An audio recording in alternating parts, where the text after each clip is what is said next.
റോഡിൽ ശുചിമുറി മാലിന്യം തള്ളി. ഏരൂർ നെട്ടയത്താണ് സംഭവം. അഗ്നിരക്ഷാസേന എത്തിയാണ് റോഡിൽ നിന്നും മാലിന്യം ഒഴുക്കിക്കളഞ്ഞത്.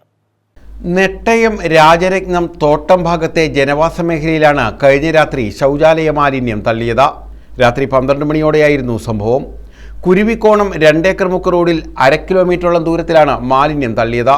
നാട്ടുകാർ ഏരൂർ പോലീസിൽ വിവരമറിയിച്ച് പരിശോധന നടത്തിയെങ്കിലും മാലിന്യം തള്ളാൻ ഉപയോഗിച്ച വാഹനമോ കുറ്റക്കാരെയോ കണ്ടെത്താൻ കഴിഞ്ഞില്ല. പ്രദേശത്ത് വൈദ്യുതി ബന്ധം നിലച്ചതിന് പിന്നാലെയാണ് മാലിന്യം തള്ളിയത്. CCTV ക്യാമറകളും പ്രവർത്തനരഹിതമായി. ബോധപൂർവം ചെയ്തതാണെന്ന സംശയമാണ് നാട്ടുകാർ ഉന്നയിക്കുന്നത്.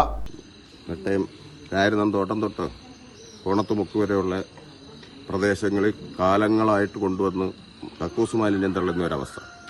നേരത്തെ 2 പ്രാവശ്യം തോട്ടത്തിലാവട്ടെ തള്ളി. എന്നാൽ കഴിഞ്ഞ ഒരാഴ്ചയ്ക്ക് മുമ്പേ ഒരു ടാങ്കർ കൊണ്ടുവന്ന് അവിടെ ഒഴിച്ച് രാജരത്നം തോട്ടത്തിൽ ഉത്തരവാദിത്തപ്പെട്ട ആൾക്കാരുടെ അടുത്ത് പറഞ്ഞിട്ട് ഒരു പരാതി പോലും പറഞ്ഞിട്ടില്ലെന്നാണ് ഇന്നിപ്പോൾ അറിയുന്നത്.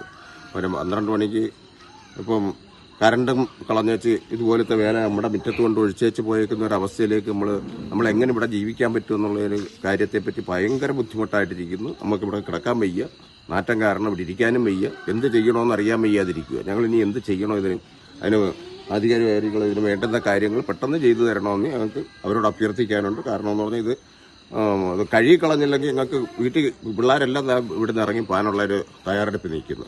അത്രയും വാടയായത് ഇതുകൊണ്ട് ഇവിടെ ജീവിക്കാൻ പറ്റുന്നില്ല. കുറേ കാലങ്ങൾ കൊണ്ട് ഈ ഒരു പ്രദേശം ഇതിനായിട്ട് ഉപയോഗിക്കുന്നു. അങ്ങനെ ഞങ്ങൾ പ്രശ്നം ഉണ്ടാക്കി പഞ്ചായത്ത് കൊണ്ടുവന്ന് 6 ലക്ഷം രൂപയോ 7 ലക്ഷം രൂപയോ മുടക്കി CCTV വെച്ചിട്ടുണ്ട്. പക്ഷേ ഇത് പ്രവർത്തിക്കുന്നില്ലെന്നാണ് ഇപ്പോൾ അറിയുന്നത്. പ്രദേശത്ത് ഏതാനും ആഴ്ചകൾക്ക് മുമ്പും മാലിന്യം തള്ളിയിരുന്നു. പുല്ലൂരിൽ നിന്നും അഗ്നിരക്ഷാസേന എത്തിയാണ് റോഡിലെ മാലിന്യം കഴുകി വൃത്തിയാക്കിയത്. പ്രദേശത്തെ CCTV ദൃശ്യങ്ങൾ കേന്ദ്രീകരിച്ച് പോലീസ് അന്വേഷണം ഊർജിതമാക്കിയിട്ടുണ്ട്. News bureau, Anchal.